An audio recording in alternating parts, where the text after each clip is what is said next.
Oke teman-teman, Assalamualaikum warahmatullahi wabarakatuh. Hari ini saya ingin menjelaskan tentang politik dan olahraga. Teman-teman bisa lihat di buku, kalau tidak salah di buku itu halaman 77 deh. Ya, modul 3 tentang politik dan olahraga ya. Uh, Oke, kok ini nggak muncul-muncul tulisannya? Ini dia. Nah, saya langsung ke tulisannya biar gampang. Oke.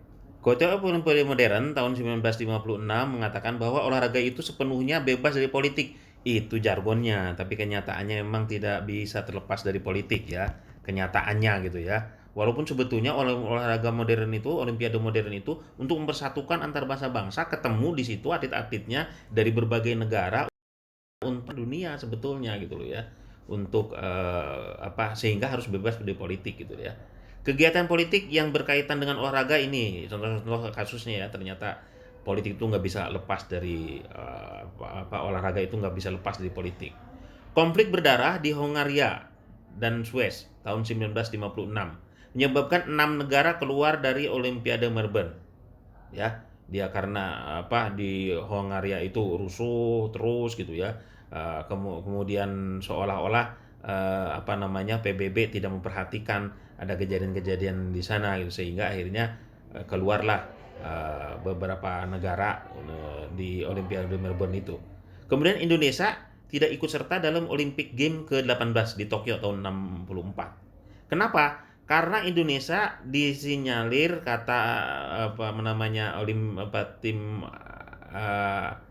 IOC gitu di uh, bahwa Indonesia itu bikin tandingan apa? Olimpiade sendiri. Indonesia membentuk Ganevo tahun 63 sebelum ada di Tokyo itu ya, sebelum tahun 64-nya di Tokyo. Yang terdiri dari Asia, Afrika, dan Latin Amerika. Ini hebatnya Soekarno ini. Bisa mengumpulkan negara-negara dalam event olahraga besar gitu, Asia, Afrika, dan Amerika Latin gitu ya. Berkumpul di sana di Ganevo itu ya.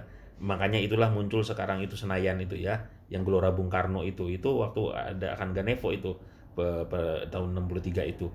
Sampai akhirnya wah ini bahaya, ini berarti ada olimpiade tandingan gitu. Makanya Indonesia dilarang keras untuk ikut, ditolak, nggak boleh ikut Olympic Games di Tokyo setahun berikutnya gitu ya. Hukumannya itu diantaranya. Nah, kemudian perang sepak bola tahun 70. Jadi dua negara di final regional antara negara El Salvador sama negara Honduras gitu ya. eh, Perang. Perangnya dari mana? Dari nonton sepak bola awalnya. Jadi sesama penonton gitu, saling ejek apa segala macam gitu, di situ akhirnya berantem gitu, negara ikut turun tangan, akhirnya sampai perang ya. Perang di dua negara tersebut gara-gara dari sepak bola awalnya gitu ya. Oke. Nah, terus Olimpiade Moskow tahun 80, Amerika Serikat memboikot tidak ikut karena sedang perang dingin dengan Rusia. Kan kita tahu ya, kalau teman-teman yang belum tahu sejarah ini, Rusia itu dulu, Uni Soviet itu dulu musuh bebuyutannya Amerika Serikat. Ya, jadi saling serang ya. Sebelum Uni Soviet sekarang pecah ya, jadi beberapa negara ada Chechnya, kemudian ada Kazakhstan itu ya, pecah-pecah. Dulunya Rusia itu atau Uni Soviet itu besar gitu ya, waktu jadi Uni Soviet ya.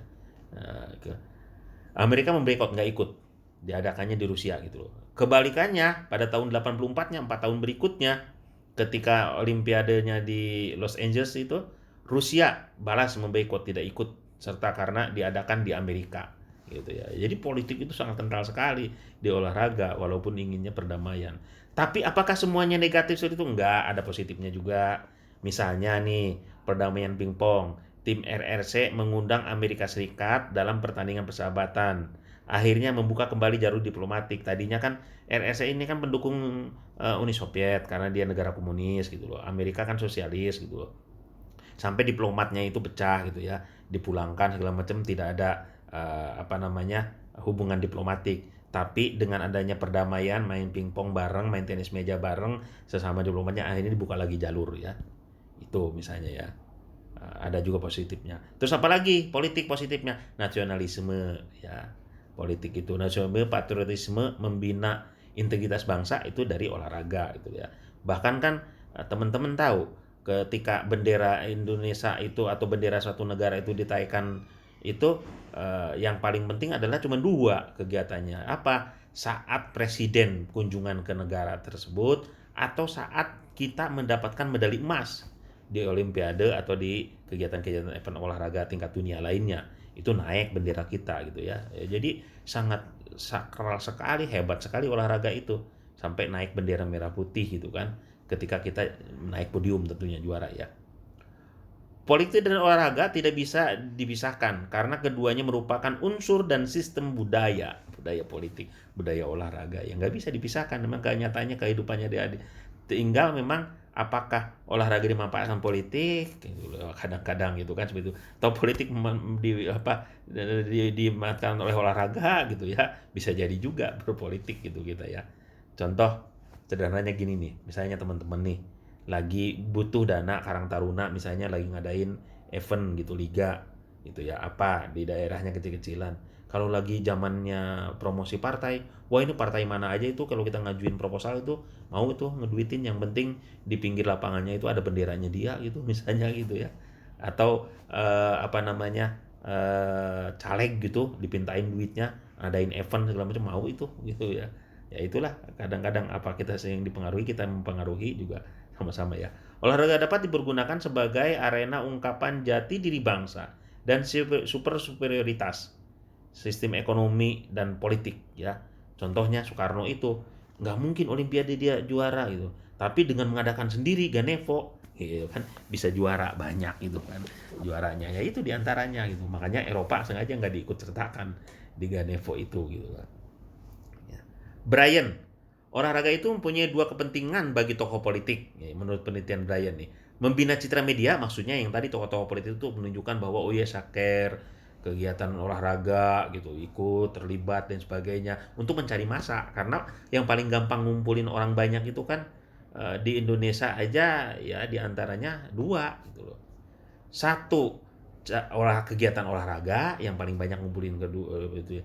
Yang kedua adalah konser dangdut, lo pada banyak itu yang datang gitu kan. Makanya kenapa kadang-kadang promosi juga apa caleg apa segala macam gitu, pilkada dan sebagainya, kadang-kadang itu ketika apa namanya untuk mempromosikan dirinya itu ngundang penyanyi gitu loh, karena biar gabung semuanya ada di situ, bukan hanya olahraga ya. Membina kesadaran politik pada penonton harusnya iya. Contohnya apa? Ketika timnas Indonesia main, itu semua pendukung itu mau dia dari bonek, mau dia dari bobotoh, mau dia ungu violet, mau Jackmania, mau apa aja, kumpul semua membela timnas itu. Tapi kalau udah pecah lagi antar membangun apa namanya mendukung masing daerahnya, bisa jadi tawuran, berantem penonton ya. Ya, begitu karena saking fanatiknya gitu kan. Tapi kalau yang didukungnya satu timnas, ya itu damai aja tuh di Gelora Bung Karno pada nonton dari daerah mana aja tuh. Nah, gitu misalnya ya. Jadi kesadaran politik juga bisa dibangun dari olahraga. Cita kesetiaan pada negara dapat dibina melalui partisipasi dalam olahraga ya. Makanya bangga banget ketika masuk timnas gitu ya. Walaupun kadang-kadang apa namanya dibanding dengan di klub gitu, khususnya kalau saya melihat sepak bola kadang-kadang lebih gedean di klub gitu dibayarnya. Tapi kalau untuk menunjukkan bahwa dia patriotisme, bahwa dia kesetiaan kepada negara, dia bisa tunjukkan dia ikut timnas itu gitu ya. Di antaranya gitu ya, partisipasi dalam olahraga. Bisa juga dari bukan hanya contoh di sepak bola ya, di yang lainnya pun sama. Jadi kesetiaan pada negara ini dapat dibina melalui partisipasi dalam olahraga gitu ya. Membela negaranya begitu bangga gitu ya. Mungkin itu yang politik dan olahraga.